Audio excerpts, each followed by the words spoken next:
Hello again, and welcome back to Dracula Daily. Today we are at May 11th, and today we meet Lucy Westenra, who has a crush. Letter, Lucy Westenra to Mina Murray. 17 Chatham Street, Wednesday. My dearest Mina, I must say you tax me very unfairly with being a bad correspondent. I wrote to you twice since we parted, and your last letter was only your second. Besides, I have nothing to tell you. There's really nothing to interest you. Town is very pleasant just now, and we go a good deal to picture galleries and for walks and rides in the park. As to the tall, curly-haired man, I suppose it was the one who was with me at the last pop. Someone has evidently been telling tales. That was Mr. Holmwood. He often comes to see us, and he and Mamma get on very well together. They have so many things to talk about in common. We met some time ago a man that would just do for you if you were not already engaged to Jonathan. He is an excellent parti, being handsome, well off, and of good birth. He's a doctor and really clever. Just fancy. He's only 29, and he has an immense lunatic asylum all under his own care. Mr. Holmwood introduced him to me, and he called here to see us, and often comes now.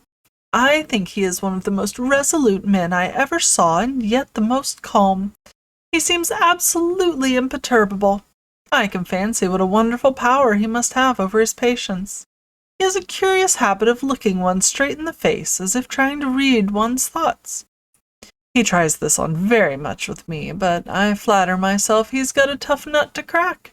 I know this from my glass. And do you ever try to read your own face? I do, and I can tell you it is not a bad study, and gives you more trouble than you can well fancy if you have never tried it. He says that I afford him a curious psychological study, and I humbly think I do. I do not, as you know, take sufficient interest in dress to be able to describe the new fashions. Dress is a bore. That is slang again, but never mind, Arthur says that every day. There, it is all out. Mina, we have told all our secrets to each other since we were children. We have slept together and eaten together and laughed and cried together, and now, though I have spoken, I would like to speak more. Oh, Mina, couldn't you guess? I love him. I'm blushing as I write, for although I think he loves me, he has not told me so in words. But oh, Mina, I love him, I love him, I love him! There, that does me good. I wish I were with you, dear, sitting by the fire, undressing as we used to sit, and I would try to tell you what I feel. I do not know how I am writing this even to you.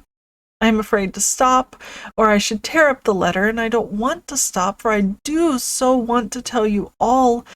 Let me hear from you at once, and tell me all that you think about it, Mina. I must stop. Good night. Bless me in your prayers, and Mina, pray for my happiness. Lucy. P.S. I need not tell you this is a secret. Good night again. L.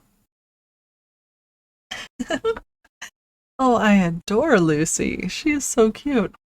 All right, that is May 11th.